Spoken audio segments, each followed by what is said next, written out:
Welcome back to my YouTube channel Cash Fitness. और guys, पिछली video में मैंने आपको बोला था कि आप कोई भी डाइट पैटर्न चूज कर रहे हो, आप कोई भी डाइट खाना शुरू कर रहे हो, उसको आपने कैलोरी डेफिसिट में रह के खाना है, तभी आपका वेट लॉस होना शुरू होएगा। कोई भी डाइट तभी काम करती है जब आप उसको कैलोरी डेफिसिट में खाते हो, अदरवाइज वो आपको रिजल्ट नहीं देगी। सो गाइज, उसी वीडियो का ये नेक्स्ट पार्ट होने वाला है कि कैलोरी डेफिसिट क्या होता है एक्चुअल में, ठीक है, and why it is necessary for weight loss. So calorie deficit means आपको अपनी जरूरत से कम खाना खाना है, ठीक है, और अपना एनर्जी एक्सपेंडिचर बढ़ाना है। मींस आपने अपनी एनर्जी एक्सपेंडिचर को बढ़ा देना है अपनी फिजिकल एक्टिविटी के थ्रू, एंड अपना एनर्जी इनटेक, फूड इनटेक कम रखना है। तो इससे क्या होगा, इससे आपकी बॉडी में नेगेटिव एनर्जी बैलेंस क्रिएट हो जाएगा, जहाँ पे फूड इनटेक कम है और एक्सपेंडिचर ज्यादा है, तो उसको हम कैलोरी डेफिसिट बोलते हैं।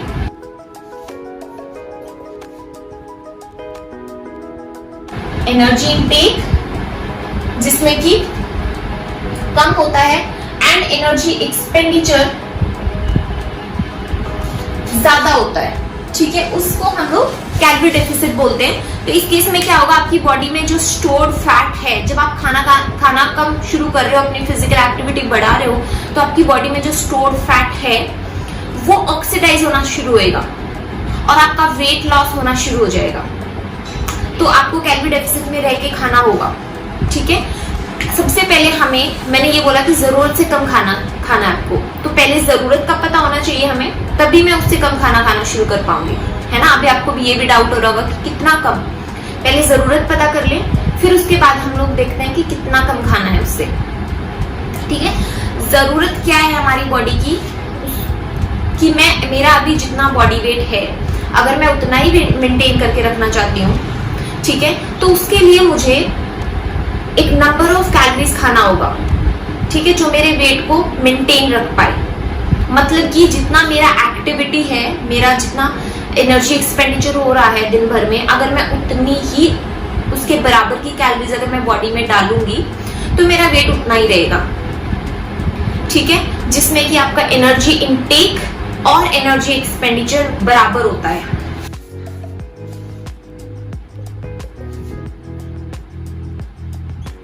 Energy intake and energy expenditure जिसमें कि बराबर होता है, तो उस केस में क्या होगा, आपका वेट फ्लक्चुएट नहीं होगा, मेंटेन रहेगा, ठीक है। मींस एक बकेट है, लेट्स से, उसमें से आप एक तरफ से पानी निकाल रहे हो और दूसरी तरफ से आप उसमें पानी डाल रहे हो। जितना अमाउंट ऑफ पानी आप निकाल रहे हो, उतना अमाउंट ऑफ पानी आप उसमें साथ के साथ डाल रहे हो, तो क्या होगा, वो बकेट भरी रहेगी। तो सेम आपकी बॉडी में जितना एक्सपेंडिचर आपका हो रहा है फिजिकल एक्टिविटीज के थ्रू, या जितना भी आपका बॉडी जो एनर्जी खर्च कर रही है किसी भी चीज को करने के लिए, अगर उतना ही अमाउंट ऑफ एनर्जी उसको आप दे रहे हो, तो आपका वेट इक्वल रहेगा, ठीक है। अब इसको क्या कहते हैं हम लोग, जो दिन भर में हमारी बॉडी एनर्जी खर्च करती है, उसको हम टोटल डेली एनर्जी एक्सपेंडिचर कहते हैं, ठीक है। एंड आपकी बॉडी का एक्सपेंडिचर, एनर्जी एक्सपेंडिचर कैसे होता है, देखिए, टोटल डेली एनर्जी एक्सपेंडिचर की आपकी बॉडी एनर्जी को खर्च कैसे करती है, किन किन चीजों में खर्च करती है। तो number 1, BMR, basal metabolic rate, ठीक है। आप अगर रेस्ट पे भी हो तो भी आपकी बॉडी को एनर्जी की जरूरत है, ठीक है, क्योंकि आपके बॉडी के अंदर जो केमिकल प्रोसेसेस चल रहे, केमिकल रिएक्शंस चल रहे हैं, आपके इंटरनल ऑर्गन्स की फंक्शनिंग हो रही है, उनके लिए एनर्जी की जरूरत है, तो उसको हम लोग BMR कहते हैं, बेसल मेटाबॉलिक रेट, ठीक है। एंड दूसरा, ईट, एक्सरसाइज एक्टिविटी थर्मोजेनेसिस, मींस कि आप कोई फिजिकल एक्टिविटी कर रहे हो, लेट्स से स्विमिंग कर रहे हो, साइकिलिंग कर रहे हो, जुम्बा कर रहे हो, कार्डियो कर रहे हो, जो भी एक्टिविटी, जो भी एक्सरसाइज के थ्रू आपकी एनर्जी जहाँ पे खर्च हो रही है, उसको हम ईट बोलते हैं, ठीक है। उसमें भी एनर्जी करते टाइम, एक्सरसाइज करते टाइम हमारी बॉडी को एनर्जी की रिक्वायरमेंट होती है, तो इसको हम ईट बोलते हैं। एंड दूसरा,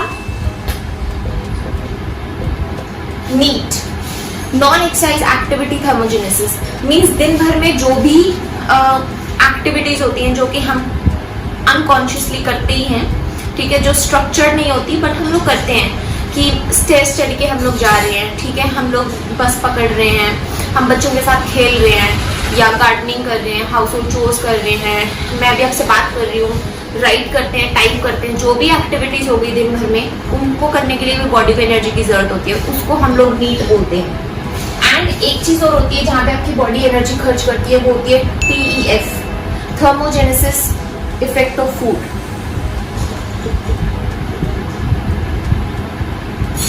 मीन्स आपकी बॉडी को खाना पचाने के लिए भी एनर्जी की जरूरत होती है, जो हम खाना खा रहे हैं उसको डाइजेस्ट करवाने के लिए भी बॉडी को एनर्जी खर्च करना पड़ता है, तो उसको हम TEF बोलते हैं। और हर एक फूड ग्रुप का जो है, फूड सोर्स का TEF अलग अलग होता है। जैसे अगर प्रोटीन का TEF देखें, थर्मोजेनेसिस इफेक्ट ऑफ फूड, तो उसका ज्यादा होता है कंपैरेटिवली कार्ब्स एंड फैट की। तो इसीलिए ये भी एक रीजन है कि आपको बोला जाता है कि वेट लॉस के दौरान प्रोटीन का इंटेक हमें ज्यादा रखना है, क्योंकि उसका TEF ज्यादा होता है, उसको पचाने के लिए बॉडी को ज्यादा एनर्जी खर्च करनी पड़ती है। ठीक है गाइस, तो ये 4 तरीके हैं जिससे आपकी बॉडी एनर्जी एक्सपेंड करती है।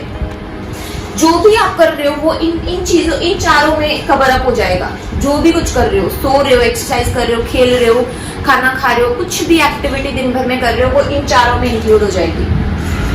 ठीक है, अब क्या हो रहा है, इनके थ्रू जितनी आप एनर्जी एक्सपेंड कर रहे हो, अगर उतनी ही उसके बराबर या अगर एनर्जी बॉडी में डाल देते हो, तो उसको हम लोग मेंटेनेंस कैलोरीज बोलते हैं, उससे हमारा वेट उतना ही रहता है। ठीक है, तो मेंटेनेंस कैलोरीज निकालने के लिए आपको बहुत सारे कैलकुलेटर्स अवेलेबल होंगे। ठीक है, लेकिन सारे के सारे कैलकुलेटर्स आपको एक एस्टिमेट आइडिया देंगे। ठीक है, कोई भी करेक्ट आपको ये नहीं बता देगा कि ये आपकी मेंटेनेंस कैलोरीज है, कि इसको खाओगे तो आपका वेट मेंटेन रहेगा। ठीक है, तो आपको एक एस्टिमेट, लेकिन आपको एक स्टार्टिंग पॉइंट चाहिए। ठीक है, उसके लिए मैं बताती हूँ मेंटेनेंस कैलोरीज कैसे आप निकाल सकते हो इजी तरीके से। मेंटेनेंस कैलोरीज निकालने के लिए आपको वेट लेना है, अपना बॉडी वेट, और उसको 2.2 से मल्टीप्लाई कर देना है। ठीक है, तो ये आपका वेट पाउंड्स में आ जाएगा। ठीक, उसके बाद आपको अपना फिजिकल एक्टिविटी लेवल चेक करना है कि मैं कहाँ पे फॉल कर रहा हूँ, मेरा एक्टिविटी लेवल क्या है, क्या मैं सेडेंटरी हूँ, क्या मैं एक्टिव हूँ, क्या मैं मॉडरेटली एक्टिव हूँ, क्या आपका फिजिकली स्टेटस है। तो उसके लिए हमें आपको मल्टीप्लाई करना है 13 से मल्टीप्लाई करोगे जब आप बिल्कुल सेडेंटरी हो। ठीक है, आपकी सेडेंटरी जॉब है एंड लाइफस्टाइल भी बहुत ज्यादा सेडेंटरी है, हार्डली आप थोड़ा बहुत एक्सरसाइज कर लेते हो 2-3 दिन, बट वॉक वगैरह और बहुत कम हो रहा है, तो ओवरऑल आपका फिजिकल एक्टिविटी लेवल कम है। तो उस केस में आपको 13 से मल्टीप्लाई करना है, इसको 14 से मल्टीप्लाई आप तब करोगे जब आप मॉडरेटली एक्टिव हो। ठीक है, कि आपके मान लो आपकी सेडेंटरी जॉब है, साथ में आप थोड़ा वर्कआउट भी कर लेते हो 2-3 दिन, एंड साथ में आप 3-4 हजार स्टेप्स भी आपके दिन भर में हो जाते हैं, तो उस केस में आपको 14 से मल्टीप्लाई करना है। ठीक है, 15 से आपको मल्टीप्लाई करना है जब आप एक्टिव हो, जब आपकी जॉब के साथ साथ आप एक्सरसाइज भी कर रहे हो 4-5 दिन एंड आपके स्टेप्स भी अच्छे खासे हो रहे हैं। मान लो कि 7-8 हजार स्टेप्स आपके दिन भर में हो रहे हैं, तो उस केस में आपको 15 से मल्टीप्लाई करना है। 16 से आपको मल्टीप्लाई कब करना है, जब आपकी मान लो कि आपकी फील्ड जॉब है, ठीक है, तो उसमें आपके 10,000 स्टेप्स तो आराम से कंप्लीट हो रहे हैं एंड साथ में आप एक्सरसाइज भी कर रहे हो 3-4 दिन के लिए हफ्ते में, तो उस केस में आपको 16 से मल्टीप्लाई करना है। तो गाइस, आप इजी बनाने के लिए इसको मैं आपको बोलूंगी कि आप 14 या 15 को अपना फिजिकल एक्टिविटी लेवल मान सकते हो, क्योंकि बहुत ज्यादा लोग, मेजॉरिटी लोग इन दोनों में फॉल करेंगे। 14 से मल्टीप्लाई कर सकते हैं या वो 15 से, वो आप अपना खुद चेक कर सकते हो कि मैं कहाँ पे फॉल कर रहा हूँ, बट इन दोनों में आप आ जाओगे कहीं ना कहीं। ठीक है, तो अब इससे आपका मेंटेनेंस कैलोरीज निकल जाएगा, पाउंड्स में ले आना अपनी बॉडी वेट को एंड फिर इनमें से मल्टीप्लाई कर देना, तो वो आपका एक मेंटेनेंस कैलोरीज निकल के आ जाएगा। ठीक है, जैसे कि मैं एग्जाम्पल के तौर पे 70 kg की लेडी है, 2.2 से मल्टीप्लाई करके उसका पाउंड्स में वेट आ गया 154, ठीक है। एंड उसके बाद मैं चाहती हूँ कि वो मॉडरेटली एक्टिव है, ठीक है। तो मैं 14 से मल्टीप्लाई कर रही हूँ इस केस में, तो यहाँ पे निकल के आ जाएगा 2156। ये इसका मेंटेनेंस कैलोरीज निकल के आ गया है लेडी का, जो 70 kg की लेडी थी उसका मेंटेनेंस कैलोरीज ही आ गया। अगर वो अपना वेट 70 kg ही रखना चाहती है तो वो इस अमाउंट में अपनी कैलोरीज खा सकती है। और मेंटेनेंस कैलोरीज ऊपर नीचे हो सकती है, एक एस्टिमेट आइडिया मैंने बताया है। मे भी उसका मेंटेनेंस कैलोरीज 2000 भी हो सकता है, और मे भी उसका मेंटेनेंस कैलोरीज 2200 या 2300 तक भी हो सकता है, ठीक है गाइस। लेकिन आपको एक आइडिया चाहिए तो आप इसको अपना मेंटेनेंस कैलोरीज मान सकते हैं। अब इसके बाद हमें कैलोरी डेफिसिट उसको देना है। कैलोरी डेफिसिट हम कैसे क्रिएट करेंगे यहाँ पे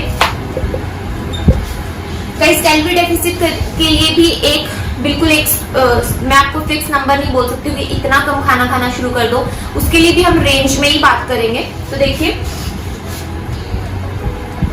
ये 3 पॉइंट्स हैं जहाँ पे यहाँ पे लीन लोग हैं जिनके पास ऑलरेडी जो कि लीन है, ठीक है। एंड यहाँ पे ओवरवेट लोग हैं यहाँ पे, ठीक है। आउट ऑफ शेप है, ज्यादा ओबीज नहीं है बट आउट ऑफ शेप है। उनका बॉडी का जो फैट डिस्ट्रीब्यूशन है वो अनइवन है, ठीक है। एंड यहाँ पे ओबीज लोग हैं जिनके पास बहुत ही एक्सेस अमाउंट ऑफ फैट है बॉडी में, ठीक है। जो लीन है इस केस में आप मान सकते हो जैसे कि बॉडी बिल्डर्स होते हैं जिनके पास ऑलरेडी जो कि लीन होते हैं लेकिन उनको फाइनल अपनी स्टेज पे जाना है, तो उनको अपना और भी उनको श्रेड करना है वेट, ठीक है। तो उस केस में यहाँ पे वो 10 to 15% लेस खाना शुरू कर सकते हैं इससे, अपनी मेंटेनेंस कैलोरी से, ठीक है। जो ओवरवेट है वो 20 से 25% लेस खाना शुरू कर सकते हैं मेंटेनेंस से, और जो ओबीज है 30 to 35 और इवन थोड़ा बहुत प्लस में भी जा सकते हैं, क्योंकि उनके पास बहुत ज्यादा एक्सेस अमाउंट ऑफ फैट है। वो ड्रास्टिकली भी वेट लॉस कर सकते हैं, तो उनका कम चांस होगा कि उनका जो लीन बॉडी मास है, जो उनकी मसल्स लॉस कम होने के चांसेस है, क्योंकि उनके पास फैट ही बहुत ज्यादा है, ठीक है। तो वो थोड़ा सा एग्रेसिवली वेट लॉस कर सकते हैं, फाइन। तो अभी ज्यादा लोग इसी कैटेगरी में फॉल करते हैं, मतलब मेजॉरिटी अगर मैं बात करूं तो इसी कैटेगरी में फॉल करते हैं, ठीक है। तो आप अगर ओवरवेट या आउट ऑफ शेप की कैटेगरी में फॉल कर रहे हो तो आप ये 20 to 25% अपना खाना शुरू कर सकते हो लेस यहाँ से मेंटेनेंस कैलोरी से। तो इस लेडी को अगर 70 kg की लेडी है जिसका मेंटेनेंस कैलोरीज ये आया था, अगर वो वेट लॉस करना शुरू करना चाहती है अपना, तो मैं उसको 20 to 25% लेस खाने को बोल सकती हूँ इससे, मेंटेनेंस कैलोरी से। तो ऑटोमेटिकली उसकी जरूरत से कम हो जाएगा उसके लिए खाना, है ना। तो 2156 का 20%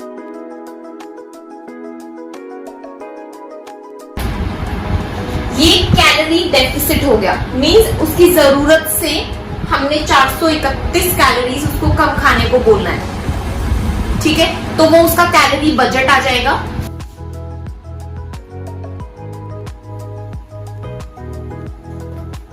जो कि 1724 बनेगा, ठीक है। कैलोरी बजट मतलब कि उसको दिन भर में आप इतने अमाउंट ऑफ कैलोरीज ही खाना है, ठीक है। इसको आप राउंड फिगर कर सकते हो, 1700 ले सकते हो, ठीक है। तो गाइस अब आपको देखना है कि आपका उस लेडी का ये कैलोरी बजट आ गया है, इसमें उसको खाना है दिन भर में। जैसे कि आपके पास पूरे महीने में एक बजट होता है, कितने बजट में रह के मुझे अपना खर्चा करना है, ठीक है। उस हिसाब से आपके पास ये बजट है कि मैंने दिन भर में इतने बजट में ही खाना है, तभी आपका वेट लॉस स्टार्ट होगा। और गाइस कोई भी डाइट, जैसे मैंने शुरू में भी बोला, आप अब कोई भी डाइट चूज कर सकते हो, कोई भी डाइट पैटर्न फॉलो कर सकते हो, अगर आप उसको मेंटेन रख सकते हो, ठीक है, और इस कैलोरी बजट में खा सकते हो, तो आपका वेट लॉस होगा ही होगा। ये एक तरीके से लॉ ऑफ फिजिक्स है कि अगर आपको वेट लॉस करना है तो आपको कैलोरी डेफिसिट में रह के खाना होगा। ये ऐसा पॉसिबल ही नहीं है कि आप कितना मर्जी खाओ और आपका वेट लॉस होगा। It can not happen guys. आपको कैलोरी डेफिसिट क्रिएट करना ही पड़ेगा। जैसे कि लॉ ऑफ ग्रेविटेशनल फोर्स है, जिसमें कि अगर मैं पेन ये नीचे छोड़ूं तो नीचे यहाँ से ड्रॉप करूं तो ये नीचे ही जाएगा, ये ऊपर नहीं जाएगा, साइड में नहीं जाएगा, बिकॉज नीचे ग्रेविटी है। ठीक है, तो उसी हिसाब से ये कैलोरी डेफिसिट भी लॉ ऑफ फिजिक्स है कि अगर आप कैलोरी डेफिसिट क्रिएट कर रहे हो तो आपका वेट लॉस होगा ही होगा। फाइन। एंड गाइज आपको इस बजट के अंदर खाना है। ठीक है, सो गाइज इस वीडियो का टेक अवे यही है कि आपको सबसे पहले अपनी जरूरत का पता करना है, मेंटेनेंस कैलोरीज कितनी है आपकी, फिर आपको उससे डेफिसिट में जाना है। आप अगर ओवरवेट में हो तो 20 to 25% ओबीज हो तो ये ठीक है, आप इससे लेस खाना शुरू करना है आपको मेंटेनेंस से। और फिर क्या करना है, आपको एक डाइट पैटर्न चूज करना है। अगर आपको कीटो अच्छा लगता है आप कीटो चूज कर लो, आपको इंटरमिटेंट फास्टिंग अच्छा लगता है आप वो कर लो, आपको हाई कार्ब्स रखने हैं, लो फैट रखना है आप वो कर लो, कोई भी डाइट पैटर्न आप खा सकते हो। ठीक है, बट आपको कैलोरी बजट में रह के खाना पड़ेगा, तब आपका वेट लॉस स्टार्ट हो जाएगा। सो आई होप गाइज आपको इस वीडियो के थ्रू पता लगेगा कि कैलोरी डेफिसिट कितना इंपॉर्टेंट है अगर आपको वेट लॉस करना है तो। Thank you so much.